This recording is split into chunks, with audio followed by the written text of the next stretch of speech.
Mesdames, Messieurs, bonsoir et bienvenue dans cette nouvelle vidéo où on va parler de la suite du Serpent et le Descendant de la Nuit, donc à savoir Le Roi Maudit et la Couronne Sanglante de Carissa Broadbent. Je te laisse t'installer confortablement, te faire couler un petit café si ça te fait plaisir, ou un thé ou autre chose. Et c'est parti!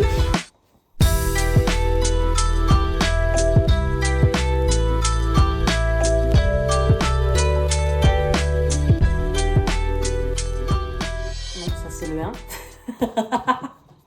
Le tome 2, il est là, c'est ça. Allez, ils se ressemblent tellement les deux. Échec. Donc comme je t'ai dit en introduction, on se retrouve aujourd'hui pour parler du tome 2 de la saga de Carissa Broadbent, donc les couronnes de Nyaxia. Pour rappel, le tome 1 c'était celui-là, voilà, donc qui se ressemble assez d'ailleurs, en tout point. Le jaspage est relativement similaire. Comme je t'ai dit en introduction, aujourd'hui on va parler du tome 2 de la saga Les Couronnes de Nyaxia, parce que j'ai un petit peu du mal à le dire, Les Couronnes de Nyaxia. Donc c'est la suite du Serpent et du Descendant de la Nuit qui est ici, voilà. J'ai fait une vidéo il y a quelques mois. Je te mettrai la vidéo en barre d'infos ou dans le petit i par là quand j'aurai compris comment tout ça fonctionne. J'ai vu récemment que, par l'autrice elle-même, que les couronnes de Nyaxia, ça serait en 6 tomes et que ça serait composé de plusieurs duologies sur différents personnages. Donc en fait là, avec le 1 et le 2, on a déjà l'histoire de Oraya et Rain qui se termine pour pouvoir passer à d'autres personnages. Je n'invente rien, c'est l'autrice qui l'a dit, donc j'attends de voir ce que ça va donner. Je sais pas, j'attends de voir. Dans ce tome 2, on continue de suivre les aventures de Rain et d'Oraya. Je ne te lirai pas le résumé parce que du coup ça serait également spoiler le 1 et ce n'est pas du tout mon intention. Voilà, donc je te dirai juste qu'on continue de suivre les aventures de ce couple-là. Si tu te rappelles bien, la fin, je l'avais vu venir, mais pas autant, pas toutes les informations qui ont été données. Et j'avais beaucoup d'attentes, en fait, j'attendais vraiment impatiemment ce tome 2. Donc heureusement pour moi qu'il sortait pas très longtemps après, parce que je ne l'ai pas lu à sa sortie, le premier. Et donc il est là, on est sur un joli bébé de plus de 700 pages. Voilà, on est sur un pavé.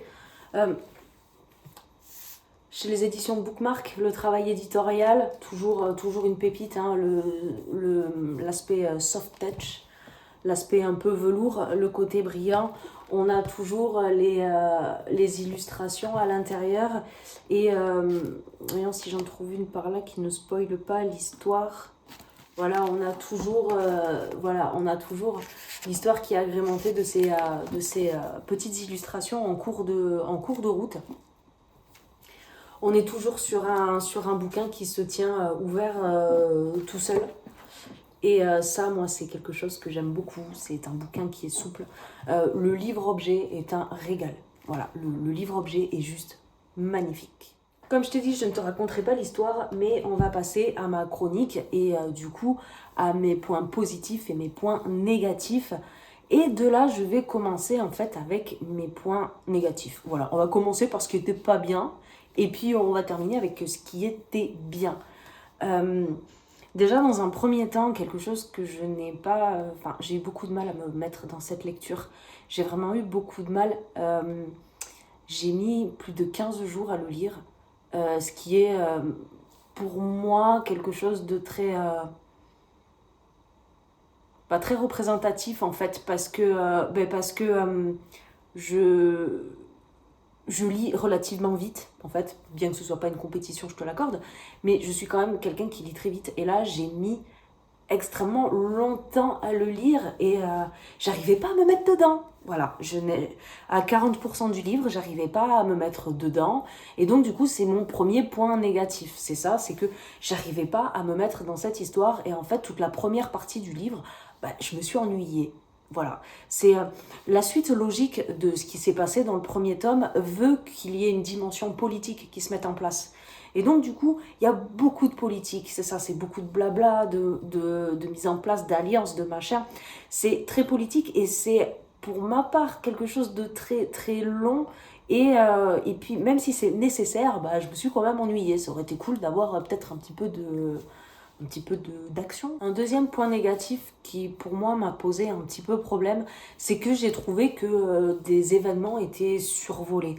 Alors déjà que je m'ennuyais, le fait que ces événements-là soient un peu survolés, ça m'a un petit peu... ça m'a un petit peu laissé sur ma faim. En fait, du coup, en sachant que ça allait être une duologie, en fait, je m'attendais à des coups d'éclat de certains personnages, je m'attendais à des trucs de ouf, en fait, qui sont jamais arrivés. Et pour des personnages que j'imaginais comme des personnages très forts, qui allaient se réveiller, en fait, qui allaient grandir et qui allaient faire des trucs monstrueux, ben en fait, j'ai été déçue. Ouais. Voilà, bon, l'histoire est bien, le dénouement de cette duologie est pas mal. Mais voilà, ça c'était pour mes points négatifs. Cette première partie du livre où je me suis ennuyée et des coups d'éclat que j'attendais qui sont pas venus. Ça c'est vraiment pour mes points faibles pour ma part, puisque c'est ma chronique, ça n'engage que moi. Euh, Par contre, il y a quand même plein de points positifs. Des points positifs que je voudrais vraiment relever. Déjà, c'est la complexité des relations qu'il y a entre tous les personnages. Que ce soit Reine, Oraya, Vincent, tout ce qu'on apprend sur Vincent, toutes les réponses qu'on apprend qu'on a sur le passé d'Oraya, Mich et compagnie. On a vraiment une complexité de relations, toutes ces relations entre les personnages qui s'imbriquent les unes dans les autres, qui se mettent en place.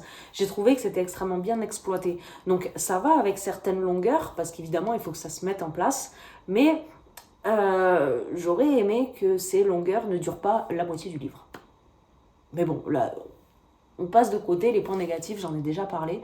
Donc, sur mes points positifs, déjà dans un premier temps, il y a ça. Il y a toute cette complexité entre les personnages qui m'a beaucoup plu. Et les réponses qui y sont apportées, qui sont vraiment, vraiment bien en fait. Ensuite, j'en avais parlé dans le premier tome, il me semble, c'était le world building. Il y a toute une construction d'univers avec les différents royaumes, les différents dieux et tout ça. D'ailleurs, il y avait un glossaire dans le 1 que j'avais relevé parce que j'avais trouvé ça vraiment cool, qui est également dans le 2 en fait, qui est le même contenu mais qui est vraiment bien, avec les différentes maisons, les différents descendants et les différents dieux.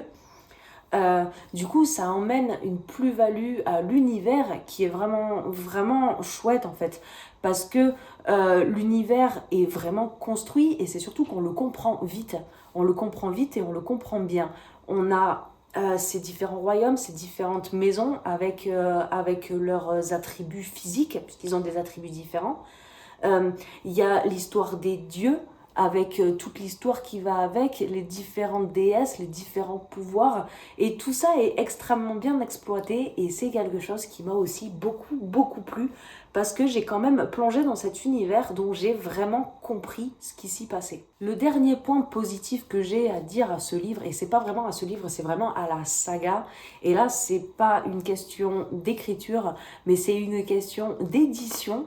De toute façon, tu l'auras bien compris, j'ai un petit faible pour les collectors de chez Bookmark et on va pas se mentir, le travail éditorial qui est fait sur ces éditions est juste magnifique. Ça, c'était le premier, donc on est dans une continuité, hop là, on est dans une continuité. Et dans ma bibliothèque, ils sont rangés, donc le jaspage vers l'extérieur en fait, et je les reconnais très vite les deux parce que voilà, ils sont les deux l'un à côté de l'autre. Donc on a le serpent de ce côté et la couronne ici, donc le 1 et le 2. Voilà, ils se suivent, ils sont bien, ils sont magnifiques. C'est ce travail éditorial que je salue vraiment. Parce que bon, j'aime toujours, c'est mes chouchous en fait, ces collectors, c'est vraiment mes chouchous, j'en ai plein. En gros, pour cette saga, j'en suis là. Le premier était rempli d'action et tout ça, j'ai adoré et j'attendais la suite avec impatience. Et cette suite-là, je l'ai un peu moins bien notée, je crois que je lui ai mis jusque 3 étoiles sur 5. Je continuerai la saga, parce que du coup on bifurque sur d'autres personnages qui me plaisaient déjà bien dans celui-là, parce que les personnages secondaires sont quand même très bien. Je recommanderais cette saga, oui, mais attention, comme toujours, aux avertissements. On avait des avertissements dans le premier tome, on a des avertissements également dans le second, qui sont à prendre en compte. On parlera de violence et de bataille. Je vous rappelle qu'on est dans un univers de vampires, donc forcément il y a du sang. C'est destiné à un public averti et il y a des scènes olé olé qui sont plutôt explicites d'ailleurs. Donc voilà, à ne pas mettre dans les mains des plus jeunes, mais ça reste une écriture très fluide et très très sympa à lire. Je lirai la suite, très probablement. Je lirai la suite. Je l'attends pas forcément avec impatience. J'ai hâte de savoir ce qui... Enfin, j'ai hâte. J'ai envie de savoir ce qui va se passer en fait pour les personnages secondaires qui vont devenir les personnages principaux des tomes suivants. J'ai vraiment très envie de savoir ce qui va se passer, mais je pense que je me jetterai pas dessus à la sortie comme j'ai pu faire avec le 2, parce que pour éviter justement de m'attendre à quelque chose de monstrueux et d'être un petit peu déçue, puisque c'est un petit peu ce qui s'est passé pour celui-là.